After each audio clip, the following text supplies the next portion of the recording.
12 जून 2025 air India flight AI-171 Mumbai से दिल्ली के लिए टेक ऑफ की तैयारी कर रही है।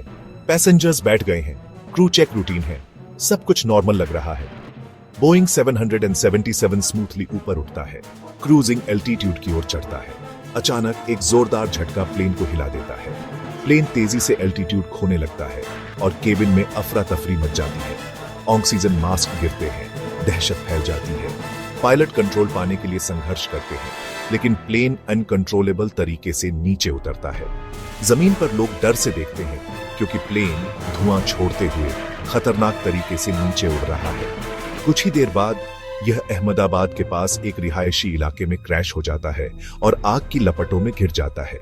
सभी 210 पैसेंजर्स और 12 क्रू तुरंत खत्म हो जाते हैं। यह त्रासदी जमीन तक फैल जाती है। आग के मलबे में 15 और जानें चली जाती है।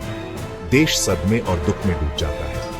जो एक रूटीन फ्लाइट के रूप में शुरू हुआ था, वह भारत की सबसे खराब एविएशन डिजास्टर्स में से एक बन जाता है। यह दिन अकल्पनीय दुख के साथ खत्म होता है, देश पर एक गहरा जख्म छोड़कर। दुनिया जानना चाहती है क्या गलत हुआ। जवाबों की तलाश शुरू होती है। वे विश्वास को ढूंढते हैं, उन्हें स्टेबल करते हैं और जमीन पर घायल लोगों की मदद करते हैं। उनकी हिम्मत और तेजी से सोचने की क्षमता ने ऑफिशियल टीम्स के आने से पहले जानें बचाई। ये स्टूडेंट्स अंधेरे में उम्मीद के प्रतीक बन जाते हैं। उनके निस्वार्थ कार्यों से एक दुखी देश को प्रेरणा मिलती है। विश्वास के बचने और स्टूडेंट्स की हीरोइज्म की कहानी उम्मीद की एक दुर्लभ किरण है। त्रासदी में भी इंसानियत कायम रहती है। देश शोक मनाता है, लेकिन अपने युवा नायकों को सलाम भी करता है। उनकी बहादुरी को भुलाया नहीं जाएगा। आपदा की रात में इंसानियत सबसे ज्यादा चमकती है। दुनिया नोटिस करती है। हमने आग देखी और चीखें सुनी। हम बस मदद करने के लिए भागे। पहले रेस्क्यू करने वाले लोकल मेडिकल स्टूडेंट्स हैं। धमाका सुनकर वे जलते हुए मलबे की ओर दौड़ते हैं, अपनी जान जोखिम में डालकर। मुझे क्रैश याद है, शोर, गर्मी, मुझे लगा कि यह अंत है। किसी तरह मैं बच गया। तबाही के बीच एक चमत्कार, एक सर्वाइवर। विश्वास कुमार, जो पीछे बैठे थे, मलबे से बाहर निकल आते हैं और बच जाते हैं। डेटा से फ्यूल कंटामिनेशन या फ्यूल डिलीवरी सिस्टम में एक क्रिटिकल फेलियर का पता चलता है।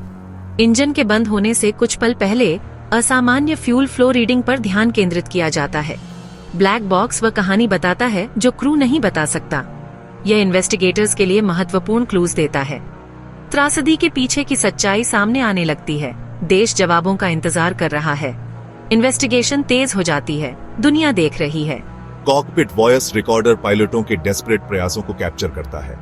मेडे डिक्लेयर करना, इमरजेंसी प्रोसीजर्स फॉलो करना, लेकिन सिस्टम फेल होने पर वे पावरलेस थे।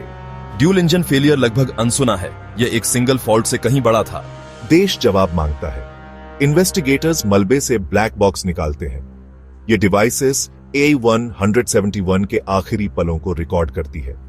एनालिसिस से पता चलता है कि दोनों इंजनों ने लगभग एक साथ काम करना बंद कर दिया। एक दुर्लभ, कैटास्ट्रॉफिक घटना। यह त्रासदी जीवन की फ्रेजिलिटी की एक दर्दनाक याद दिलाती है। हम खोए हुए लोगों को श्रद्धांजलि देते हैं, बहादुर क्रू को और हीरोइक स्टूडेंट्स को। ब्लैक बॉक्स ने हमें बताया कि क्या हुआ। अब इन्वेस्टिगेशन को हमें बताना होगा कि क्यों हुआ। सबसे अच्छी श्रद्धांजलि असली बदलाव है। सभी के लिए सुरक्षित आसमान। न्याय की तलाश जारी है। दुनिया जवाबदेही की मांग करती है। AI-171 के सबक को कभी नहीं भुलाया जाना चाहिए। लोग डरे हुए हैं। हमें जवाब और बदलाव चाहिए। हमें पीड़ितों के लिए सच्चाई का पता लगाना है। किसी भी डिटेल को नजरअंदाज नहीं किया जाएगा। ब्लैक बॉक्स के खुलासे से देश सदमे में है। दुख गुस्से और जवाबदेही की मांग में बदल जाता है। विरोध प्रदर्शन होते हैं और शोक सभाएं होती हैं। एक मॉडर्न एयरक्राफ्ट में दोनों इंजन कैसे फेल हो सकते हैं। एक हाई लेवल इन्वेस्टिगेशन शुरू होती है, जिसमें इंटरनेशनल एक्सपर्ट्स भारतीय अधिकारियों के साथ जुड़ते हैं। हर डिटेल की जांच की जाती है। Maintenance records, fuel supply, safety culture.